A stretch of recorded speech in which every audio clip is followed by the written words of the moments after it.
에빙하우스 망각곡선이라는 용어를 들어보셨나요? 인간은 망각하는 동물이다 라고 하는 것에서 출발한 이론이고 30분이 지나면 망각이 시작된다고 합니다. 그리고 1시간이 지나면 벌써 한 30% 정도 망각이 되고 하루가 지나면 한 50%를 잊어버린다고 합니다. 그래서 공부를 잘하는 아이들이 반드시 복습을 한다죠. 그것이 아까 말한 30분 망각이 시작되기 때문에 하루가 지나기 전에 복습을 하면 잊어버렸던 50%가 다시 되살아나고, 그렇게 한 2번 정도만 복습을 하면 그것이 이제 오랫동안 기억이 보존된다는 이론입니다. 인간은 망각하는 동물입니다. 그런데 그냥 잘 들어도 그렇게 망각이 되는데 중간에 잡음이 끼어들면 더 망각이 쉽게 일어납니다. 저의 경험을 말씀드리자면, 제가 운전 중에 전화를 받으면 그 운전 중에 전화 받고 통화한 내용들을 거의 잊어버리는 경우가 너무나 많아요.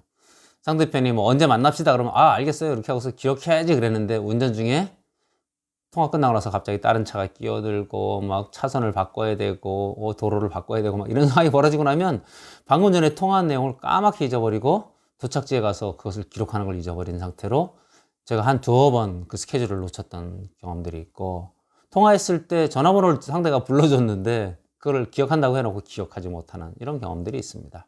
이처럼 사람의 기억력은 되게 기억력의 보존 기간이 짧습니다. 오늘 히브리서의 이 저자는 이 수신자들, 유대인 디아스포라라고 표현하죠. 이 디아스포라 유대인들, 이들이 거기서 예수님을 만난 자들에게 예수를 깊이 생각하라 이런 말씀을 줍니다. 우리가 이 설교 본문은 예수를 깊이 생각하라 이런 본문으로 꽤 많이 설교를 들었을 겁니다. 그런데 이들에게 이런 겉면의 말을 왜 히브리서의 저자가 했을까요? 그들이 지금 당하고 있는 상황이 굉장히 위협에 시달리고 있는 상황이요, 죽음의 공포에 시달리고 있는 상황이요, 또 그들이 예전에 유대교를 믿고 있었는데 모세의 율법을 믿고 있었고 그 율법을 잘 지키던 자들이었는데, 이제 예수님에 대한 이야기를 들으면서 예수교, 기독교로 개종을 한 사람들이죠. 그런데 그들에게 오는 이런 문제들, 공포와 위협들, 이런 압박들, 이런 일상의 무게들, 이런 것들이 잡음으로 끼어드니까 그들이 예수님의 스토리를 계속 기억하기가 너무 힘들었습니다. 그래서 망각합니다. 처음 예수를 믿었을 땐 감격했을 겁니다. 그리고 그 예수를 깊이 기억했을지 모르겠습니다. 그러나 일상의 문제들과 일상의 압박들과 이 위협들 속에서 그들은 예수님을 서서히 잊어갔습니다. 희미해져 갔습니다. 그래서 오늘 히브리 저자는 그들에게 이 편지를 쓰고 있는 겁니다. 이런 압박 상황에서 그들은 이렇게 질문했을 겁니다. 왜 이 기도해도 하나님 듣지 않으시지? 왜 기도해도 예수님은 아무 응답이 없으시지? 곧 오신다고 하든지 왜 안 오시지? 살아계신 거 맞아? 존재하시는데 이렇게 안 돕는 거는 무능하신가? 아니면 우리를 지금 이렇게 일부러 고통에 빠뜨리도록 잔인하신가? 이런 여러 가지 생각들을 했을 겁니다. 예수 믿는 게 의미가 없어지고 있는 그들. 그러면서 대충 살자. 다시 옛날로 돌아가자. 이런 마음도 먹었을 것 같습니다. 이게 우리들하고 똑같습니다. 우리도 예수 믿기 전에는 편안했습니다. 별 문제 없었습니다. 세상 사람들처럼 똑같이 나쁜 짓을 해도 별로 죄책감도 없고 그렇게 살았습니다. 그런데 예수를 믿고 나면서 점점 불편해집니다. 남들처럼 그렇게 거짓말이 쉽게 나오지 않아요. 거짓말하고 나면 하루 종일 불편해요. 또 내 마음에 약간 하나님이 기뻐하지 않는 생각들이 들어오고 나면 그것 때문에 꿈찔꿈찔해요. 그냥 옛날처럼 편히 살 수는 없을까 이런 생각을 하게도 됩니다. 그래서 이 히브리서의 수신자들과 우리들의 상황은 또 똑같습니다. 왜 이리 힘들어? 대충 살자. 오늘 이 히브리서의 이 3장 1절에서 6절이 그러한 수신자들에게 줬던 메시지인 만큼이나 저는 우리들에게도 의미가 있으리라고 생각합니다. 이 말씀을 통해서 오늘 하나님의 음성을 듣는 우리 모두가 되기를 소망합니다. 1절에서 6절은 오늘 크게 1절과 6절을 요절로 해서 좀 보려고 합니다. 1절은 이렇게 써 있죠. 그러므로, 아시다시피 그러므로 접속사는 그 앞에 뭐가 있었던 것이고, 그 다음에 함께 하늘의 부르심을 받은, 이게 되게 중요합니다. 함께 하늘의 부르심을 받은. 그 다음에 거룩한 형제들아.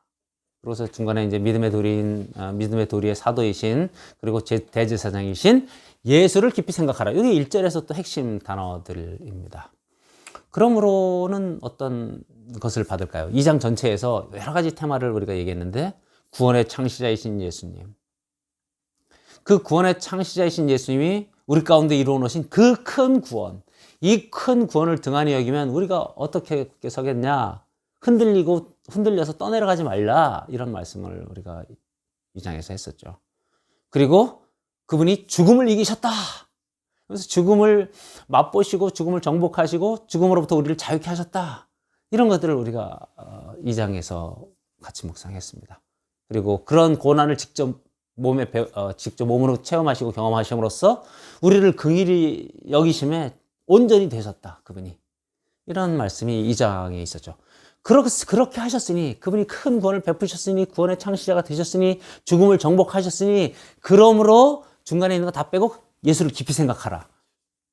이게 이제 1절 요절인 거예요. 그런데 그 1절 예수를 깊이 생각하라, 그 앞에 수식어들이 되게 중요한 것들이 좀 있어서 묵상을 해야 합니다. 함께 하늘의 부르심을 받았다. 이 말이 너무나 사실은 감격적인 말입니다. 하늘의 부르심을 받았습니다. 우리 모두는 하늘의 부르심을 받은 자들입니다.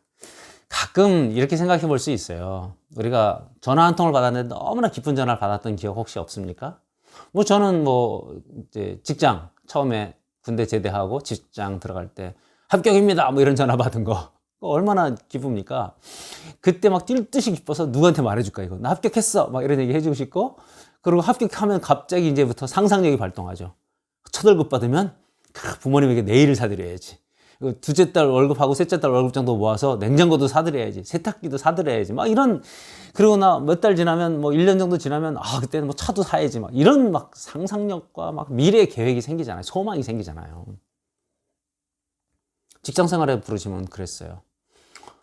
저 목사 안수를 받게 되는, 목사 안수로서의 부름을 받았을 때는 정말 두렵고 떨리고 거룩한 부담감, 그런 게 있죠. 이제 내가 목사라는 타이틀을 갖는 순간 이제 남들이 나를 새롭게 보겠구나. 이런 저 나름대로의 저의 정체성의 정리, 그리고 이제 앞으로 어떻게 살아야 되나, 내가 이제는 살았던 옛사람을 어떻게 벗어버리고 새 사람으로 더 갈까, 이런 고민과 갈등과 또 상상력과 강한 결단과 이런 것들이 있었던 거죠. 그게 전화 한 통이 주는 어떤 겁니다. 부름이 주는, 콜링이 주는 그런 역할입니다. 저에겐 그런 것이었다면 여러분에게는 어떤 게 있습니까? 제가 말씀을 준비하면서 이게 모두에게 통하는 말씀으로서 부르심은 뭐가 있을까 생각해 보면서 결혼식 장면을 떠올렸어요. 주례 선생님 앞에 서 있는 부부로서의 우리 성도들, 이렇게 생각을 해봤어요. 주례 선생님이 신랑 누구, 신부 누구 이렇게 부를 때 그때 가슴이 두근두근 하지 않았습니까? 그때 그 웨딩드레스를 입고 양복을 쫙 빼입고 주례 선생님 앞에 서 있는 우리들의 모습 상상이 가시죠? 그러면서 많은 상상들을 했을 거 아닙니까? 다 잊으셨다고요? 하긴 결혼식이라는 게 너무 부산하고 너무 정신없어서 잊어버릴 수 있습니다. 그러나 그 장면은 기억나시잖아요. 그리고 그 장면에서 내가 그때 이런 생각들을 했었지라고 그런 것이 어렴풋이는 기억나시잖아요. 이렇게 부르심은 대단한 겁니다. 그런데 그게 이런 우리 일상에서의 부르심이 아니라 하늘에서 부르셨다는 거예요. 근데 나 혼자만 부른 게 아니라 지금 오늘 이 예배를 드리는 우리 지체들, 이장로님, 제가 머릿속에 떠올립니다. 지금 우리 열방하나님께 이 영상을 함께 보시고 설교를 같이 듣는 이장로님, 정장로님, 장집사님, 한권사님, 이 집사님, 신집사님, 이런 분들을 우리가 떠올리면 함께 부르심을 받았어요. 함께 하늘의 부르심을 받았어요. 하늘이 부를 때 아무 의미 없이 불렀겠습니까? 아무나 불렀겠습니까? 그러니 저는 이 부름은 영광스럽다고 생각합니다. 불러서 우리 지지난주에 생각한 것처럼 그리스도의 군사로 불렀단 말이죠. 그러니까 이건 정말 영광스러운 부르심이에요. 그래서 이 함께 하늘의 부르심을 받은 이 말은 곰 씹어 먹으면 이렇게 영광스러운 부르심인 거예요. 오늘 저는 이 주일 예배를 함께 참여하며 이 말씀을 함께 묵상하며 우리 모두에게 그 영광스러움이 다시 경험되는 그런 시간이었으면 좋겠습니다. 그러면서 그 다음에 뭐라고 불러요? 거룩한 형제들, 거룩한 형제들 이렇게 부릅니다. 그 거룩한 형제들이 함께 모여있는 모습을 좀 한번 상상했으면 좋겠어요. 큰 연병장이 있습니다. 큰 연병장이 있어요. 저는 뭐 군대 생활을 했으니까 그 연병장에서 장교훈련 받으면서 막 그렇게 열병식 하고 이제 임관식 할 때 막 여기다 소위 계급장 달고 한 1000명이 쫙 줄 맞춰 서가지고 있는 그 모습. 그러면서 이제 장교 임관식이니까 거기서 나가면 이제 전쟁터로 나가는 거 마찬가지잖아요. 그때 그 떨리던 순간, 부모님이 와서 계급장 탁 달아주던 그 감격스러운 순간, 그게 기억이 됩니다. 근데 우리는 하늘의 부르심을 받았고 이 거룩한 형제들, 거룩한이라고 하는 단어는 저처럼 이렇게 군대의 복장이 아닌 흰옷 입은, 세마포 흰옷을 입은, 천사 같은 흰옷을 입은 우리 모든 형제들, 이렇게 저는 상상이 되거든요. 지금 방금 전에 제가 말씀드렸던 이장로님, 정장로님, 장집사님, 이집사님, 신집사님, 박집사님 뭐 이런 분들이 열병하듯이 그 큰 운동장에 흰옷을 입었어요. 세마포 흰옷을 입었어요. 천사들의 날개가 달려 있어요. 그리고 거룩한 성령의 검과 믿음의 방패와 투구와 복음의 신을 신었어요. 그런 사도 같은 모습, 그 전쟁에 나가는 그리스도의 선한 군사, 거룩한 군사 같은 모습으로 쫙 도열해 있는 모습. 이거 얼마나 감격스러운 장면입니까? 이게 그 거룩한 군사들이라고 하는 그런 특권, 특성, 그런 관계예요. 우리는 그런 자들이에요. 저 혼자만 서 있으면 아마 외로웠을지 몰라요. 그런데 같이 우리가 그렇게 서 있으니까 저는 옆에 있는 이 멋진 동료들을 보면서 저는 힘이 나는 거죠. 매주일 예배 드릴 때에 오프라인 예배를 잘 못 드리고 그래서 아쉽습니다만 오늘 뭐 온라인에서 옆에 있는 동료들을 생각해 보십시오. 조 장로님 정말 진짜 열심히셔. 그냥 교회에서 뭐 주차 봉사 열심히 하고 식당 봉사 열심히 하는 거 열심히 그거 말고요. 진짜 말씀을 막 사모하고 그 말씀이 그러한가 해서 막 말씀을 꿰뚫어 보려고 하고 하나님 이 말씀이 진짜 나에게 어떤 의미입니까? 이러면서 말씀과 씨름하셔. 그리고 그 말씀대로 살려고 애쓰셔. 때로는 막 진짜 물질을 흩어서 구제하셔. 성도들에게, 성도의 가정들에게 자신의 모든 것을 이렇게 베푸셔. 이런 것이 그분들의 열정이고 멋있는 모습 아니겠습니까? 세상적으로 보면 이렇습니다. 그 글로벌 그 회사들이 그 인터뷰하는 그런 유튜브를 영상을 본 적이 있습니다. 그들에게 묻습니다. 당신은 이 회사 다니면서 어떤 느낌입니까? 그러면 그들이 하나같이 하는 말이 저 천재 같은 동료들하고 일하는, 저 진짜 어떻게 일을 저렇게 잘할까 싶은 정말 천재 같은 저런 동료들과 일하는 것이 나에게 영광입니다. 이런 표현을 씁니다. 제가 이제 유튜브에서 보는 영상은 제가 토트넘 팬이거든요. 영국 프리미어리그. 손흥민이 거기서 있어서 이제 더욱더 제가 관심을 갖고 있는데, 그 토트넘 팀에 서로가 이렇게 인터뷰하는 걸 보면, 나는 케인과 같은 동료 때문에 같이 일하는 게 너무나 기쁩니다. 케인에게 영광을 돌립니다. 막 이런 얘기 하고요. 무리뉴 감독도 나는 우리 이 스쿼드, 우리 팀들에게 영광을 돌립니다. 이렇게 얘기를 합니다. 서로가 정말 세계적인 베스트인데 그 베스트들이 되기 위해서 스스로도 무지하게 열심히 일했고, 그럴 뿐만 아니라 서로가 그런 멋진 승리를 할 때마다 서로에게 이 영광을 돌립니다. 그런 자랑스러운 동료들의 모습이 오늘 이 1절에 있는 거예요. 함께 하늘의 부르심을 받은 거룩한 형제들, 여기에 그것이 다 들어있는 거예요. 그런 정체성을 확인시켜주면서 히브리 저자는 그 유대인 디아스포라에게 너희는 그런 자들이야. 함께 하늘의 부름을 받은 자들이야. 함께 거룩한 옷을 입고 믿음의 방패를 들고 성령의 검을 들고 싸우는 자들이야. 그러니 흔들리지 말고 다시 예수를 깊이 생각하라. 이렇게 말하는 거예요. 그들과 함께 가자. 끝까지 견디자. 이렇게 말하는 거예요. 저는 이 설교를 듣고 오늘 열방하나교회 모든 성도들에게 말하고 싶습니다. 저는 여러분이 자랑스럽습니다. 여러분 함께 갑시다. 여러분이 가끔 유튜브에 댓글 달아주는 거에 저는 얼마나 큰 힘을 얻는지 몰라요. 저는 여러분을 위해서 기도합니다. 기도 제목 주십시오. 계속 기도하겠습니다. 함께 갑시다. 끝까지 견뎌냅시다. 자, 그러면서 이 기술을 깊이 생각하라. 이렇게 이제 우리 저자는 저희들을 인도하죠. 깊이 생각하라. 카타노에요. consider. 깊이 생각하라. 카타노에요. 이 말은 뭐예요? 눈과 마음을 한 곳에 이렇게 고정해서 주시하고 깊이 관찰하라. 이런 의미입니다.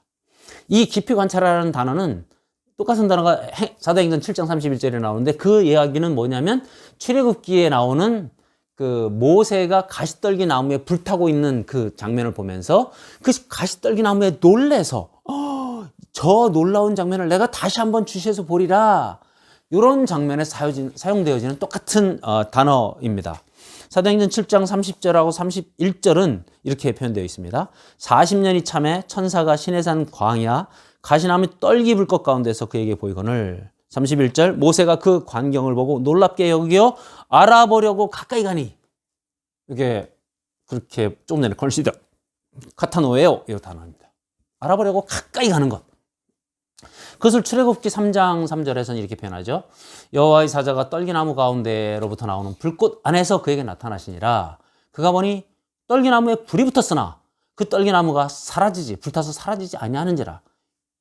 이에 모세가 이르되 내가 돌이켜 가서 이 큰 광경을 보리라. 가서 이 큰 광경을 보리라. 이게 메타노에아입니다. 메타노에요. 떨기나무가 어찌하여 타지 아니하는고 신기한 거죠. 예수를 깊이 생각하라. 그것이 바로 이런 겁니다. 더 가까이 가서 더 자세히 들여다보라 이런 겁니다. 여러분 광화문에 혹시 나가시면 교보생명의 그 큰 건물에 이렇게 플랜카드가 하나 있고 항상 광화문 글판에 재밌는 시들이 적혀 있죠. 고은 씨의 시가 적혀 있었기도 했습니다. 그래서 고은 씨의 시를 외웠습니다. 내려갈 때 보았네, 보지 못했던 그 꽃, 뭐 이런 거죠. 근데 거기 붙어 있던 그 광화문 글판에서 제일 유명한 글이 무엇인지 혹시 아십니까? 나태주 씨의 풀꽃이라는 시라고 합니다. 자세히 보아야 예쁘다, 오래 보아야 사랑스럽다, 너도 그렇다. 그게 나태주 씨의 풀꽃이라는 시입니다. 뭐 참 아름다운 시입니다. 자세히 보아야 예쁘다, 오래 보아야 사랑스럽다, 너도 그렇다. 저는 근데 약간 욕같이 느껴지기도 하는데요. 자세히 안 보면 안 예쁘다는 거예요? 자세히 보아야 예쁘다는 거예요? 네, 그냥 웃자고 한 얘기입니다만 자세히 보면 그 풀꽃도 들꽃도 예쁘다. 정말 하나님이 지으신 아름다운 꽃이지 않습니까? 근데 사람들 모두에게 하나님이 그런 아름다움을 주셨다. 이렇게 또 해석이 되어지고요. 저는 오늘의 본문처럼 그 예수님에 대해서 그렇게 깊이 봐야 된다. 이런 말씀으로 저는 자세히 봐야 된다라는 걸 좀 적용해서 가지고 들어옵니다. 제 주변에 그런 눈을 가진 분들이 좀 계십니다. 제가 SNS를 좀 합니다. 인스타를 하는데 제 인스타에 보면 제가 이분들은 어떻게 이걸 발견하지 싶은 두 분이 있어요. 이땡땡 선생님. 이분은 영화 속에서도 아주 막 기가 막힌 것들을 뽑아내요. 우리가 보지 못하는 걸 뽑아내는데 사진도 잘 찍어요. 그래서 이분이 찍은 사진을 보면 야, 어떻게 이런 평범한 장면에서 이런 멋진 장면을 뽑아내지, 아름다움을 뽑아내지? 이런 분이시죠. 그리고 제 군대 동기인데 김모모 친구가 있습니다. 이 친구도 뭐 정말 장난이 아닙니다. 사진 찍은 거 보면 이야, 이 작은 사물에 이렇게 아름다움이 있었단 말이야? 이런 생각이 듭니다. 그래서 저는 그 친구에게 제가 댓글로 그렇게 남겼어요. 네가 내 눈을 뜨게 해준다. 이런 아름다움이 여기 있다는 걸 보게 해줘서 고맙다. 그렇게 아름다운 걸 포착하는 눈을 가진 사람들이 있어요. 그래서 저도 뭐 좀 결심을 해봅니다. 좀 더 깊이 보자. 좀 더 자세히 보자. 그러면 알 수 있겠다. 예수님의 십자가가 마찬가지입니다. 십자가를 얼핏 보면 뭐가 보입니까? 그냥 피 흘린, 피로 얼룩진 처참한 초라한 인간이 보일 뿐입니다. 그런데 깊이 들여다봐야 됩니다. 깊이 들여다보면 그 처참한 피 흘림 사형수 인간 그 뒤에 뭐가 있습니까? 오늘 말씀이 이야기하고 있는 믿음의 사도, 믿음의 도리의 사도가 보이고요. 대제사장이 보이고요. 죽음을 이기신 예수님이 보이고요. 우리 가운데 은혜를 베푸신 하나님이 보이고요. 하나님의 사랑이 보입니다. 깊이 봐야 보이는 겁니다. 그냥 봐서는 그냥 처참한 사형 틀만 보이는 겁니다. 믿음의 도리의 사도. 우리는 그분이 전하신 복음이 거기에 달려 있어요. 내가 죽음을 이겼다, 죽음을 맛봤다, 죽음의 너희를 자유케 하였다. 내가 죄와 사망을 정복했다. 이게 보여야 되는 거예요. 대제사장으로서 그분이 우리의 죄를 속량하셨다. 내 보혈이 너희의 죄를 씻었다. 그 보혈에 지금 씻겨 내려가는 그 죄를 봐라. 그 오염된 얼룩진 그 보혈 속에 우리의 죄가 같이 씻겨 나가고 있는 것을 보게 해주시는 줄 저는 믿습니다. 그렇게 깊이 봐야 합니다. 우리는 기독교인이라고 하면서 사실 너무 피상적으로 신앙생활을 하고 있어요. 복음도 너무 이렇게 껍질로만 봐요. 얼핏 봐요. 믿음도 얼핏 봐요. 신앙생활도 얼핏 해요. 그래서는 우리는 깊은 맛을 느끼지 못할 뿐더러 그 깊은 곳에 도달하지 못합니다. 믿음의 진보와 성장에 도달하지 못합니다. 따라서 이 십자가 하나를 봐도 지금 예수를 깊이 생각하라 이렇게 말한 것처럼 예수를 깊이 생각하듯이 십자가를 또 깊이 바라봐야 합니다. 현실에 닥쳐진 우리들의 일상의 분주함, 문제들 이런 것에 자꾸만 우리는 끌려나갑니다. 왜? 사단이 그렇게 우리를 끌고 나가요. 그러니까 이 영적 전쟁의 실체를 우리는 봐야 됩니다. 매일매일에 우리는 싸우고 있구나. 오늘도 흘러내려간다, 떠내려간다. 그 싸움을 우리는 깊이 보고 있어야 해요. 그리고 다시 예수를 바라봐야 해요. 예수께 다시 시선을 고정해야 돼요. 주님이 나를 건지셨지. 주님이 나를 살리셨지. 주님이 죄를 깨뜨리셨지. 주님이 사단을 물리치셨지. 그러면서 그 눈을 고정하라. 그 마음을 거기에다가 픽스하라. 이게 히브리 저자의 권면입니다. 그분이 이루신 그 큰 구원을 보라. 그 십자가를 다시 보라. 우리 모두가 그 십자가를 다시 보는 오늘이 되었으면 좋겠습니다. 이제 성경은 2절에서부터 6절까지 아주 복잡하고 어려운 얘기들을 합니다. 제가 빠르게 다시 한번 읽어드리고 말씀을 보겠습니다. 그는 자기를 세우신 이에게 신실하시기를 모세가 하나님의 온 집에서 한 것 같이 하셨으니 그는 모세보다 더욱 영광을 받을 만한 것이 마치 집 지은 자가 그 집보다 더욱 존귀함 같으니라. 집마다 지은 이가 있으니 만물을 지으신 이는 하나님이시라. 또한 모세는 장래에 말할 것을 증언하기 위하여 하나님의 온 집에서 종으로서 신실하였고 그리스도는 하나님의 집을 맡은 아들로서 그와 같이 하셨으니 우리가 소망의 확신과 자랑을 끝까지 굳게 잡고 있으면 우리는 그의 집이라. 이게 무슨 말이에요? 모세가 있고 예수님이 있어요. 그리고 집이라는 단어가 7번이나 나옵니다. 이 5절에 집이 7번이나 나옵니다. 그런데 집이 두 종류예요. 하나님이 지으신 집이 있어요. 그리고 모세가 섬긴 집이 있어요. 하나님, 예수님이 지은 집과 모세가 섬긴 집이 있어요. 저는 이 집에 관하여 왜 이렇게 집이란 표현을 많이 썼을까? 이 집이 뭘까? 6절 끝에서 사실은 이제 힌트를 얻을 수는 있습니다. 우리가 그 소망, 그 확신과 기쁨을 굳게 잡으면 우리가 그 집이다 이렇게 표현했어요. 그건 무슨 말이에요? 에베소서에 나온 것처럼 우리는 성전이잖아요. 그러니까 집, 성전 똑같은 단어일 것이고 또 모세가 섬겼던 집, 그건 장막, 성막, 성전이에요.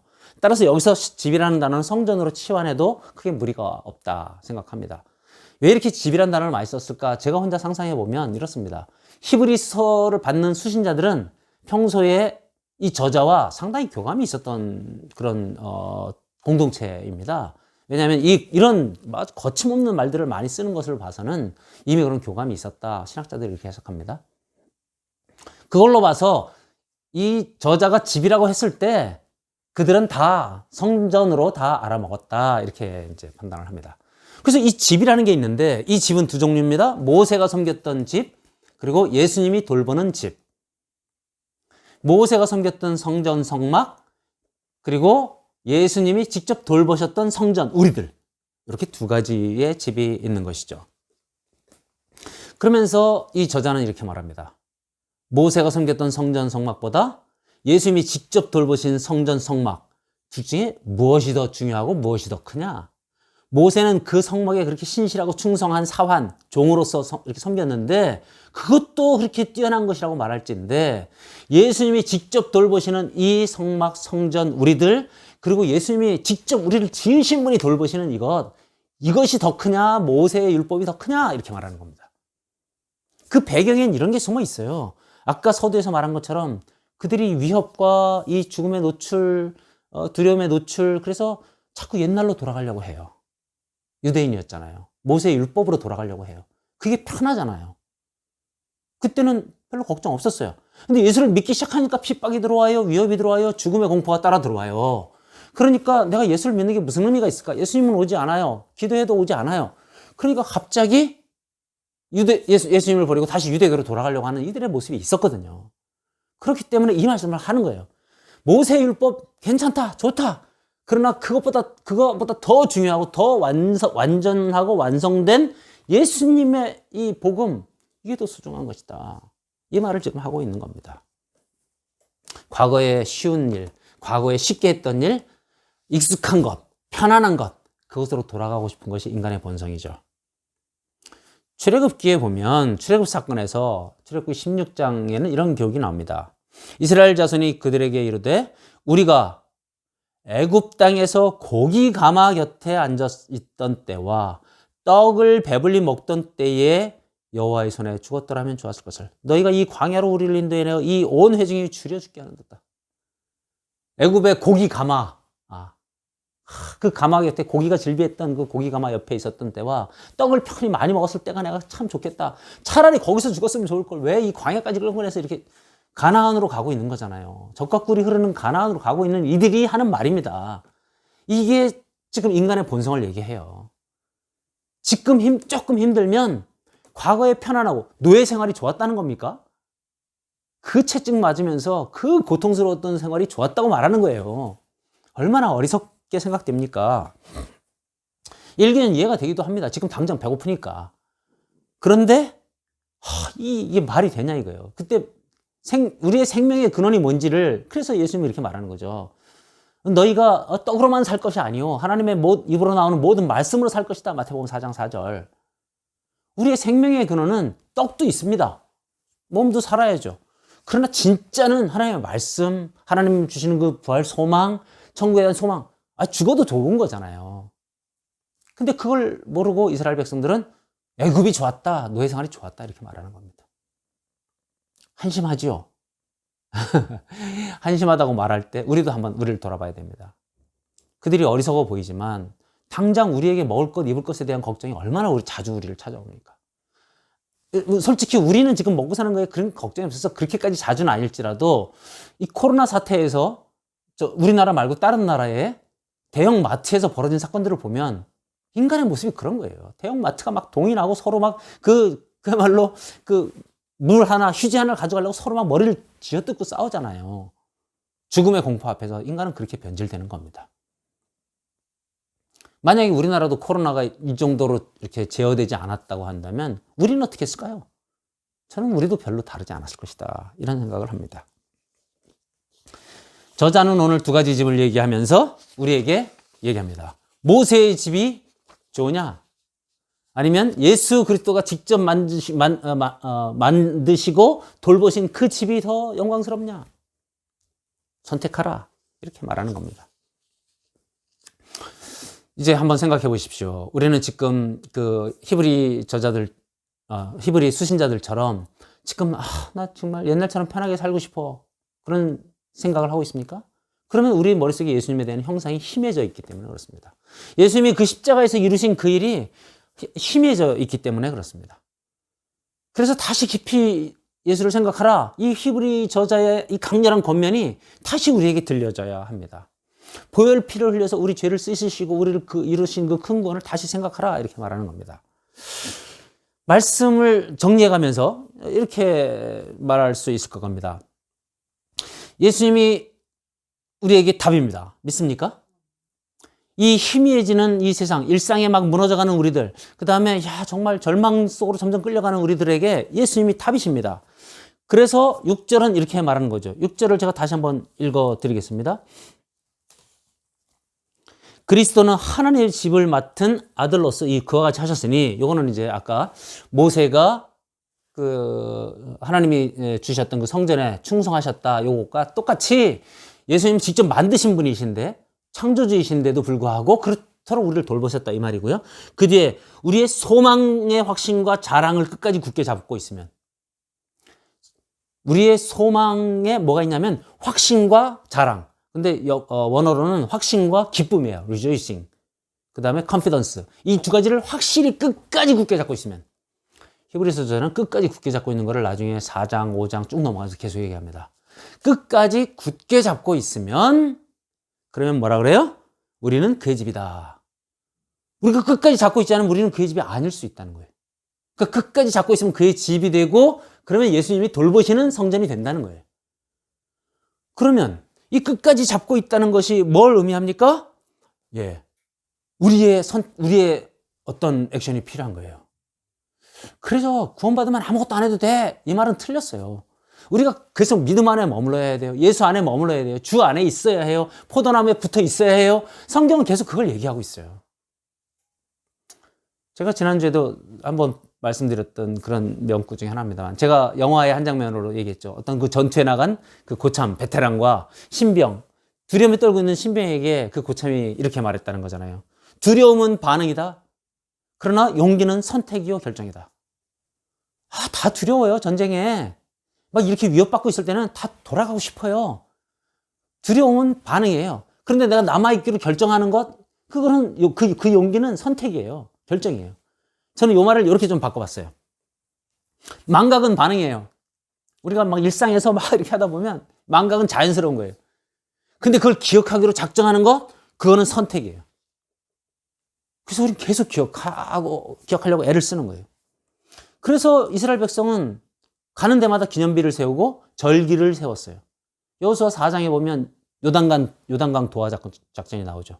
그들이 요단강을 마른 땅을 건너고 나서 그 요단강 그 가운데에 12돌을 세우고 또 거기에 12명이 어깨에다 큰 돌이죠. 어깨에 짊어질 정도의 큰 돌을 가져다가 그들이 진을 치고 있었던 길갈에다가 12돌을 세웁니다. 그러면서 여호수아가 뭐라고 그래요? 만약 너희 자녀들이 너희에게 묻거든, 이 돌이 무엇이냐 묻거든, 하나님께서 우리를 이 마른 땅과 같이 건너게 하셨다. 이 얘기를, 이 돌을 보면서 얘기해 주라. 기념비를 세웁니다. 그리고 홍해를 건너고 나서 그들은 유월절을 지키죠. 초막절을 지키죠. 장막절을 지킵니다. 네. 이런 절기들의 의미는 그런 거예요. 계속 기억하라, 생각하라, 그런 겁니다. 여러분, 이 기억하라는 것에 되게 중요한 증표들이 우리 주변에 몇 개 있어요. 여러분, 십자가 목걸이 왜? 십자가 반지 왜 합니까? 십자가를 깊이 생각하면서 아까 얘기했던 그 사형틀에 매어진 처참한 피 흘리는 예수님을 보면서 대제사장이신 예수님, 우리를 속죄하신 예수님, 우리를 구속하신 예수님, 우리를 하나님과 화목하게 하신 예수님, 그거를 기억하려고 십자가를 보는 거죠. 예쁘네 십자가. 그거 아니죠. 차에다가 십자가를 걸었어요. 그 십자가를 걸고 나는 날마다 나를 위해 죽으신 예수님을 생각하면서 나도 남들 앞에 예수처럼 살 거야, 나도 죽을 거야, 이러려고 걸은 것이지 무사고 운전을 위해서 걸었습니까? 익투스, 물고기를 걸면서 물고기의 무사고 운전을 위해서 걸었습니까?